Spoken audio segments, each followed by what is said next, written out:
Pour vous donner un petit conseil de pro, si les gens vous demandent de faire des choses pour eux parce que vous êtes doué, peut-être que vous êtes doué en technologie et qu'on vous demande «Peux-tu m'aider à configurer mon Wi-Fi?» et tout ça, cela signifie que vous résolvez des problèmes. Ce que les gens vous demandent de faire comme une faveur est une indication des choses pour lesquelles vous pouvez facturer plus tard. J'avais donc toutes ces personnes qui me demandaient des programmes et des trucs, enfin pas toutes ces personnes, mais une poignée de personnes. Et donc ce que j'ai fait, c'est que pendant ma dernière année de conseil, j'ai lancé quelque chose appelé le Free Training Project. Pour ce projet, je facturerai entre 500 et 1000 dollars, mais je ne les facturerai pas directement. Ils devaient faire un don de ce montant à une œuvre de charité de leur choix en échange de leur collaboration avec moi. De cette façon, je voulais que les gens y attachent de la valeur, mais ils ne me payaient pas directement. Ils obtenaient une déduction fiscale, ils se sentaient bien, et j'avais aussi une tonne de bonne volonté sur le marché parce que je disais que je faisais tout ça pour la charité. Et donc, après un an à faire ça, j'avais probablement 12 très bons tests, comme de superbes photos avant et après que j'avais collectées auprès de mes clients. Et je leur avais dit que ça faisait partie du marché. Je leur avais dit, vous devez faire un don. J'aimerais faire ça pour de vrai plus tard, mais vous devez me laisser utiliser votre témoignage. Ils ont dit que c'était d'accord. Une fois que j'ai eu ça, j'ai eu ces 10 ou 12 premiers clients qui avaient de superbes photos avant et après. J'ai fait la transition pour beaucoup de ces clients en leur disant « Eh, je vais faire ça à plein temps maintenant. Êtes-vous à l'aise de payer le même montant que vous donniez à une œuvre de charité ?» Sauf que cette fois, l'œuvre de charité, c'est Alex, parce qu'Alex doit manger aussi. Et c'est en fait comme ça que je suis passé du statut d'organisation à but non lucratif ou de don de tout à une activité rémunérée. Je n'avais même pas créé d'entité, je leur disais simplement de faire un don et de m'envoyer la capture d'écran. Je n'avais même rien fait de tel. Je n'avais pas de site web, tout ce que j'avais, c'était une LLC et un compte PayPal. Donc, pour tous ceux qui se disent « je ne sais pas comment créer une entreprise », je leur disais qu'il suffisait littéralement d'un compte bancaire et d'un moyen de traiter l'argent. C'est tout. 2 choses. Et vous pouvez chercher sur Google comment faire. Si vous n'arrivez pas à trouver sur Google, l'entrepreneuriat n'est peut-être pas pour vous. Mais pensez-y, il y a 30 millions d'entreprises aux États-Unis. 30 millions d'autres personnes ont trouvé comment faire, ce qui signifie que vous le pouvez aussi. Donc, compte bancaire, traitement des paiements. Faites les 10 premiers gratuitement ou sous forme de dons caritatifs pour que les gens ne se sentent pas bizarres ou que vous ne vous sentiez pas bizarre à l'idée de vendre, etc. Après avoir fourni ce service aux gens, vous pouvez faire passer les gens d'un service gratuit à un service payant. Et s'ils ne veulent pas commencer à vous payer, cela vous donne une idée. Soit vous êtes nul, soit ils sont nuls, ce qui est aussi possible. Mais dans tous les cas, un certain pourcentage de ces personnes restera et paiera.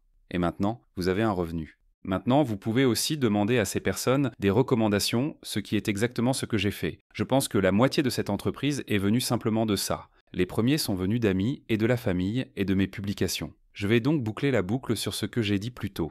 Un an plus tard, après avoir eu les témoignages, j'ai fait une publication publique en disant « Hé, j'ai ce truc maintenant ». C'était ma grande annonce. J'ai créé un site web. J'ai encore la publication, je l'ai retrouvée, elle date de 2013. J'ai dit « J'ai créé un site web et je suis maintenant ouvert aux affaires. Donc, si vous voulez des trucs d'entraînement, faites-le moi savoir. C'est ce que je fais maintenant. J'avais quelques témoignages, allez voir le site, etc.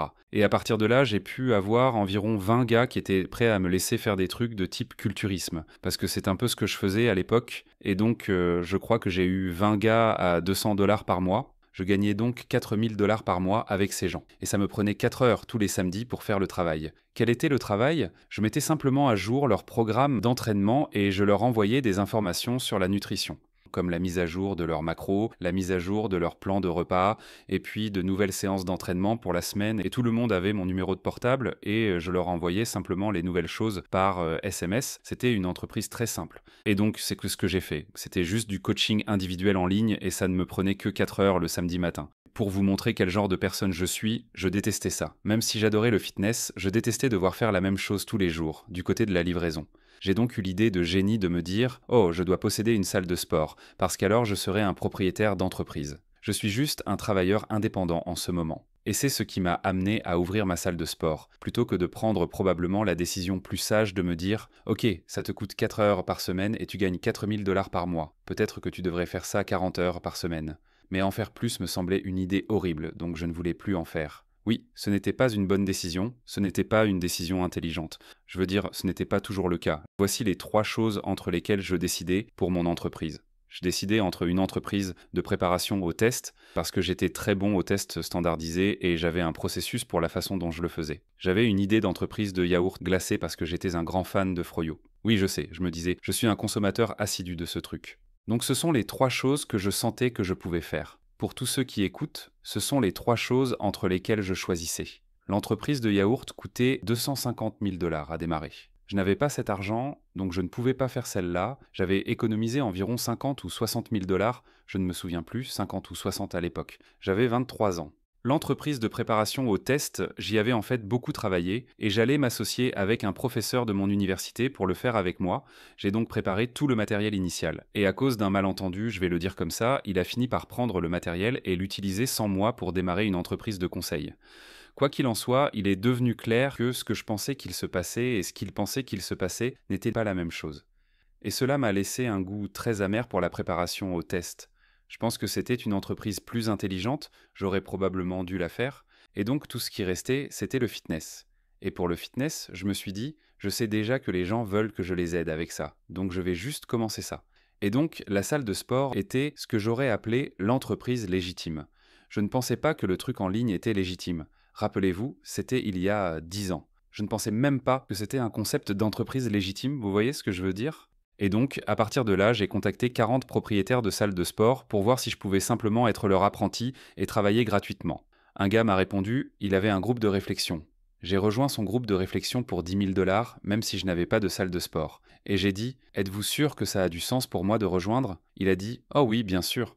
Et ça avait en fait du sens pour moi, parce qu'alors je pouvais apprendre de toutes les erreurs que tout le monde faisait avant de commencer. Je me suis donc dit, ok, ça marche. Et j'ai donc appris tout ce que je pouvais de ce groupe de réflexion et de lui. Il a fini par me signer comme employé, sauf que ma première entreprise qui a bien marché était aussi une entreprise de préparation au test.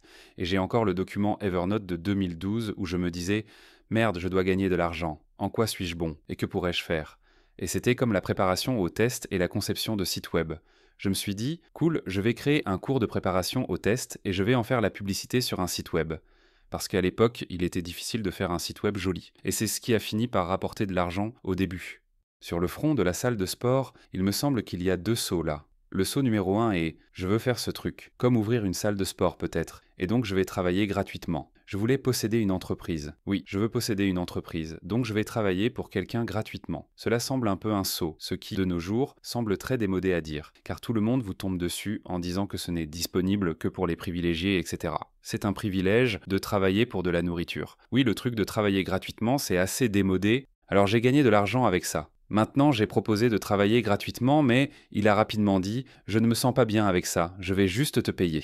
Et il m'a payé. Il m'a payé le salaire minimum. Mais je veux dire, je pense que j'ai gagné, je ne sais pas, 2800 $ par mois, peu importe. Je ne me souviens même plus de ce que c'était parce que je gagnais plus avec les 4 heures par semaine le samedi qu'avec ça. Mais encore une fois, le but n'était pas de gagner de l'argent, vous savez ce que je veux dire, c'était d'apprendre. Et j'avais économisé 50 000 $, donc je savais que je pouvais vivre pendant au moins 2 ans avec ça. J'essayais de vivre, je dépensais 400 $ par mois en partageant une chambre, et puis je mangeais, je dépensais 100 $ par semaine en nourriture. Et le reste de mon temps, j'étais à la salle de sport à essayer d'apprendre.